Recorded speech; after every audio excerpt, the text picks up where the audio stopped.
Hello and welcome to FPL Mate, your best mate for fantasy Premier League content for the 2021-22 season. My name is Dan and welcome to this episode for Game Week 3 of Buy, Sell, Keep, Avoid, the series that's going to help you get on the right bandwagons with your transfers, avoid those bad bandwagons, get on the good ones, and get the best out of your one weekly transfer that you have every single week. We're going to help you out, guys, as we always do. If you do enjoy the Buy, Sell, Keep, Avoid series, if you are enjoying the hype of the new season as much as I am, make sure you leave a like on the video. It massively helps out the channel, and of course please subscribe as well. We're really close to 80,000 subscribers now on the channel.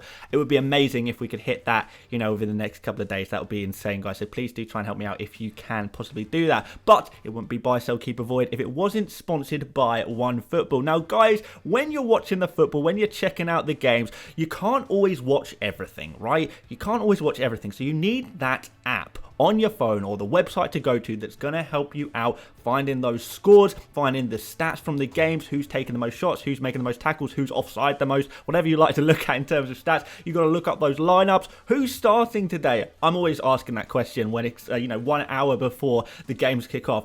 Who is going to be starting in this game? You need an app for all of that, and OneFootball is the perfect app for that job. So guys, it's completely free. It has all kinds of football news and stuff on there as well. Definitely worth checking out, and it helps support the channel as well when you click the link in the description and yeah, go check out OneFootball. There we go, easy.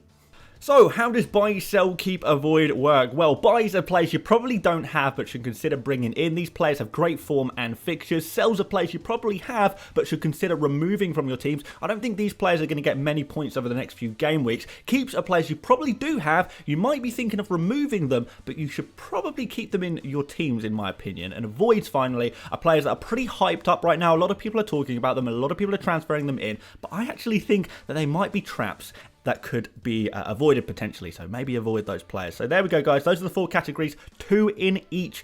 Let's have a look at the players today. So our first buy is Benrama. You probably won't be too surprised to see him here after a second consecutive 12-point haul. Benrama has been an absolute monster so far this season, and it's clear to see he's playing with that confidence that made him stand out so much in the Championship. Now showing those qualities that made West Ham sign him in the first place, right? So showing that, you know, because he's been given this chance, I guess, to actually show what he can do, he can shine. He's shown this in pre-season already, and you could see the way he really wanted to play. He really wanted to play. He wanted to be on the ball all the time. He wanted to take shots. He wanted to make creative passes. We saw that in pre-season, and that's why a lot of people went for him for Game Week 1 straight away. That's the reason I picked him for my Game Week 1 team, and you know, especially at 6 million, which is just such a great price for him. Now he's increased in price slightly, which is fine. You guys can still switch those midfielders that haven't quite gone to plan down to Benrama. Bank the remaining budget for a rainy day. But what's more important is the form that he's showing in the actual Premier League, not just in friendlies. And he's showing no signs of slowing down here. He's showing no signs of getting rotation or removed from the team. He's going to be in that West Ham team now. He's here to stay. And in 2 games, he's already taken 5 shots, 3 in the box. But more importantly, 2 big chances. 2 big chances to score for a midfielder is very nice at 6 million. And he's made 3 key passes. He created 1 big chance as well. It's decent. It's really, really decent for 2 games. But I know it's nothing world-beating, but it's decent. But here is the difference, right? And the difference here is Benrama is a confidence player. The stats don't necessarily tell the whole story. So think of Jesse Lingard when he was in form last season. Many of the experts didn't pick him because the underlying stats, yes, they were really nice, but they weren't as good as the actual output. So it didn't make, if you looked at underlying stats alone, it didn't make Lingard look essential when in reality he really, really was. You know, some people didn't even consider that everything that Lingard was touching was turning into gold because he had that confidence and he was on that roll kind of thing, in that good vein of form. And we're seeing the exact same thing with big Benrama now. Crystal Palace and Southampton in the next 2, guys. It makes so much sense. It's a must buy, right?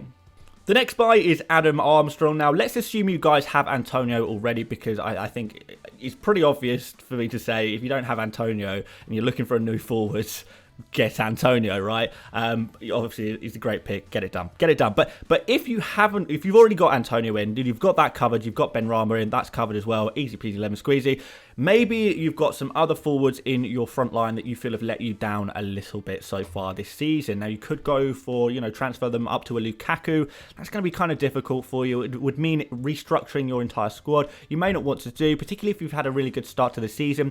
Lukaku's fixtures aren't great either, and, you can see a few slightly cheaper strikers actually matching Lukaku's points between now and game week 7. So think of Antonio, DCL, Bamford. But for cheaper options, maybe think Adam Armstrong. So 6 million, he's another one of those bargain gems, and he's had an insane start to the season. He's played all available minutes so far, which is really good. It shows he's a really key player of that team, and he's going to be playing every single game week.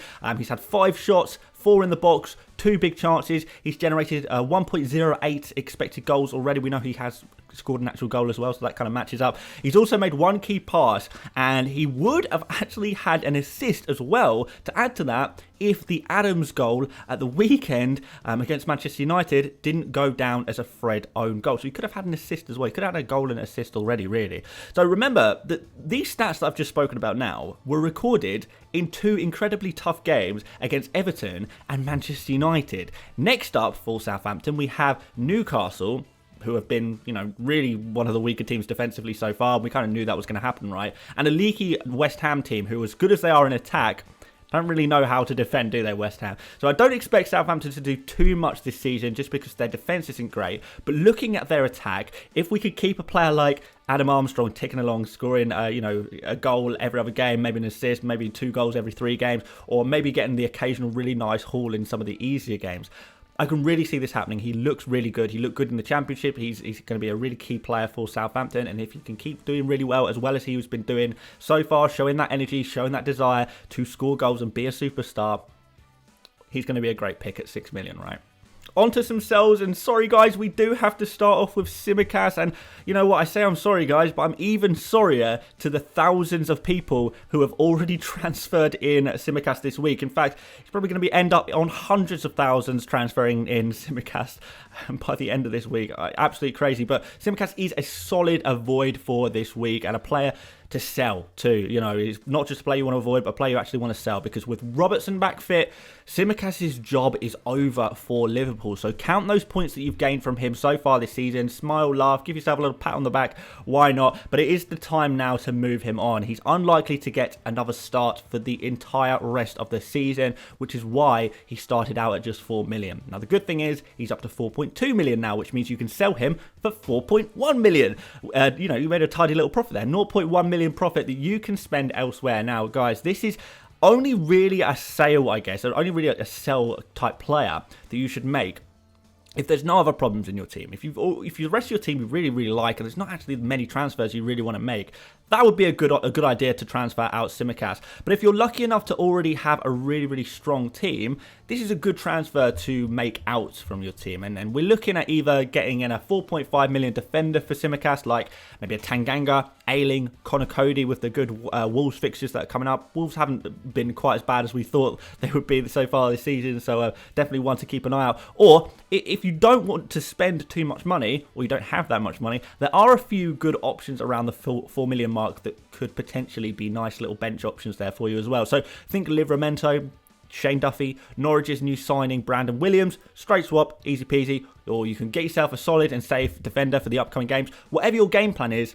unfortunately it cannot involve Tsimikas anymore.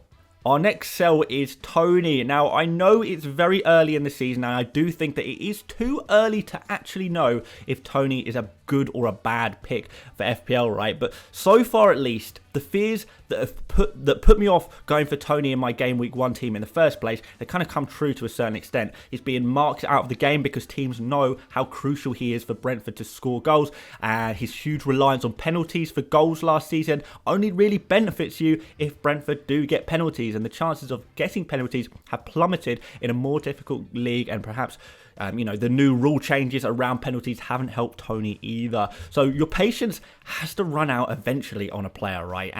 And although I try and encourage people to be patient with the players and remember why they picked him in the first place, I would probably guess that most people, when they went for Tony, they didn't know too much about him. So it's not like we're saying, oh, I love Tony so much. I think he's a great player. He's definitely going to perform. We didn't know too much about how Tony was going to perform in the Premier League. So he's not a player we should have quite as much attachment to, I guess. And I guess more importantly, and this is kind of something I've been talking about every single week as well, is particularly with forwards, is that there isn't too much time for patience with forwards, because we do need to hop on those informed strikers because there are so many of them. There's so many good options. You can transfer down to an Adam Armstrong, Emmanuel Dennis really, really easily, or if you have the budget, you really need to be going for an Antonio if you don't have him. If you want to go up to a player around 8 million, if that's possible for you, DCL and Bamford, they're going to be on a great run of games very soon. They're going to get some real points. So there isn't really much room for Tony, unfortunately, when there are so many other really nice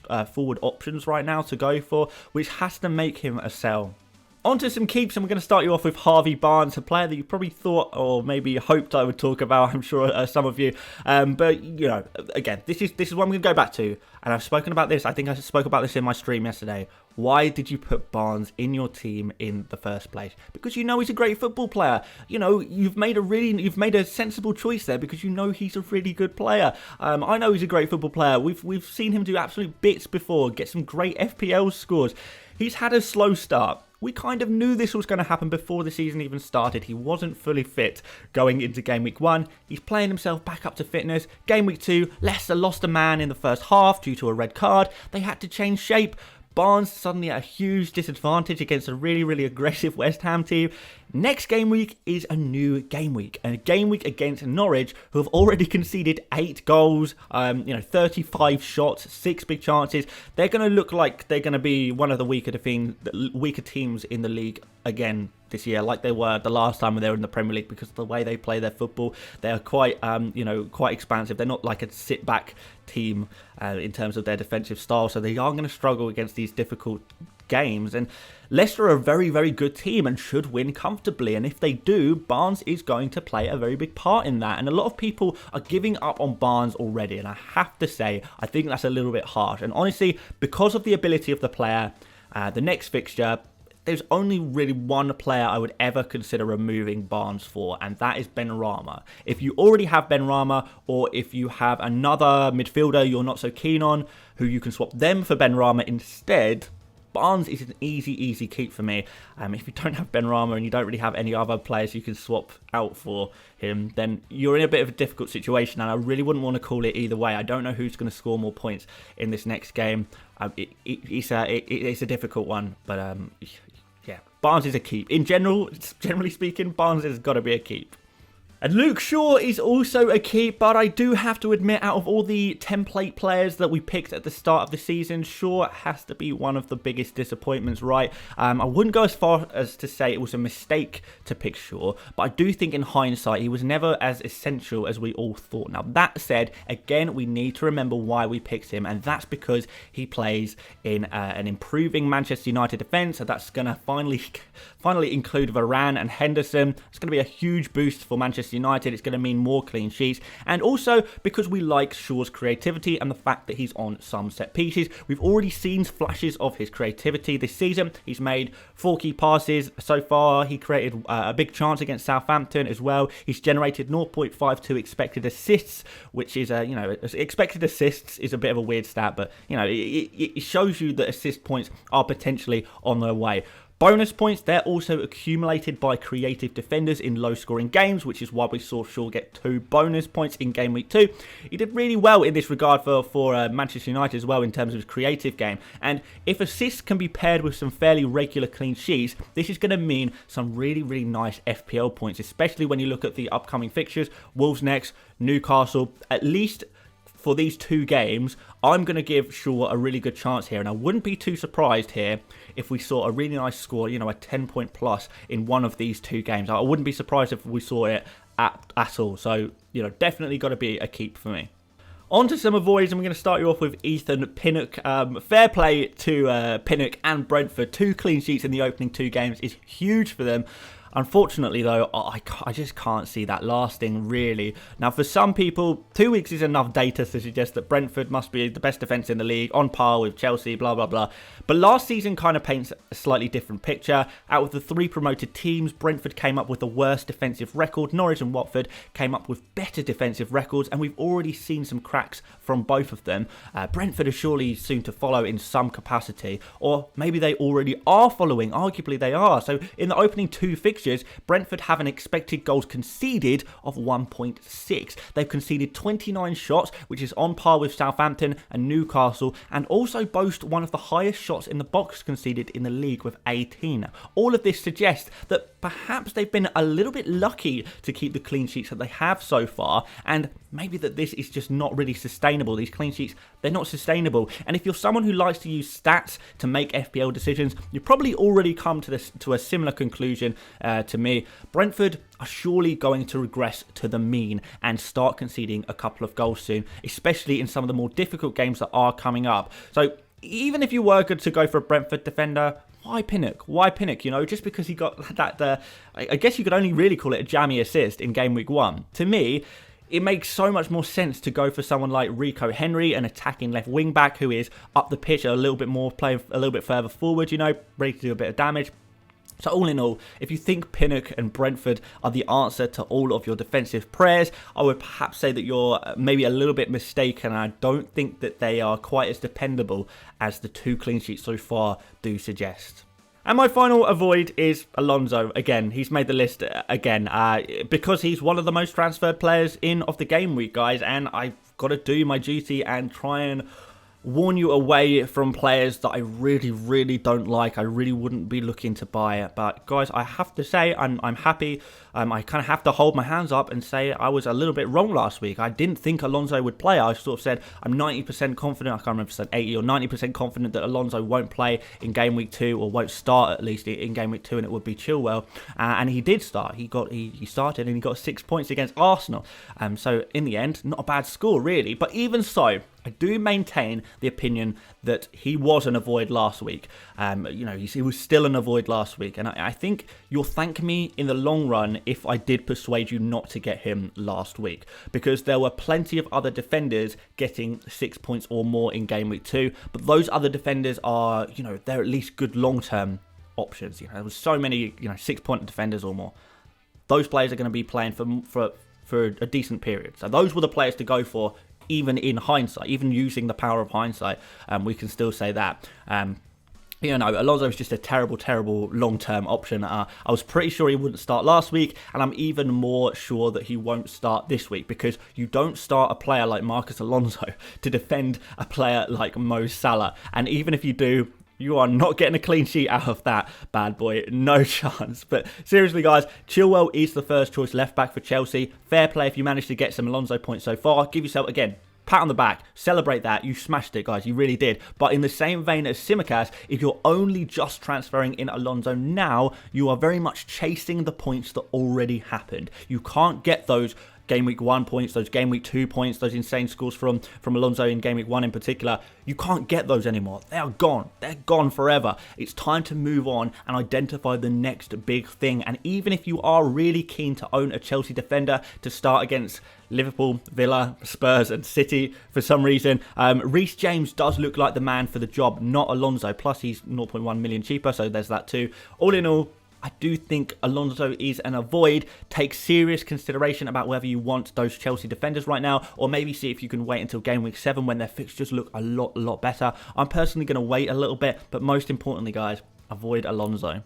So to summarise, guys, some players are on borrowed times. Leaving them on the bench is fine, but be a little bit cautious about depending on them. Players like Tsimikas and Alonso, you can't really depend on anymore. Make sure that you've got that West Ham attack covered. Antonio and Benrama, they're going to be the new Kane and Son, the new Vardy and Mahrez, whatever you want to call them. And finally, guys, be patient with the players that you truly love. You have, you know, a real confidence in, or if you had a real confidence in them at the beginning of the season. Try and remember, why did you have that confidence then? Do you still have that confidence in them now? You know, if there's a player you really fancied, then be aware, 2 weeks worth of data it's not that much data. These players could still yet shine for you, especially someone like Harvey Barnes against Norwich. So yeah, just try and remember that, guys, and don't make too many panic decisions based on, small amounts of data, And there we have it, guys. That is the end of the buy, sell, keeps and avoids. Guys, if you have got any buys, sells, keeps or avoids of your very own that you'd like to share with the group, please do pop them in the comments. I'd really be interested to have a little read and see who you guys come up with. Yeah, please, of course, like the video if you enjoyed what you saw today. Subscribe if you can help me get to 80,000 subscribers. That would be absolutely wicked. I would love that. Thank you so much in advance. If that were to happen this week, that would be really, really cool. Obviously, go check out OneFootball. Go follow me on Twitter or Instagram at FPL Mate if you want to do that. Fine, yeah. Plenty of other videos to come this week, of course. We are going to be doing another 100 experts video. Yeah, we're gonna go for it. It's gonna be a good one. If you want to get involved in that, you've got to follow me on Twitter at FPL Mate. And of course, we'll be doing our team selection video on Thursday, but that's pretty much it for announcements for this week. Hopefully you enjoyed what you saw today. Once again, and thank you for watching, and I'll see you later, mates. Bye-bye.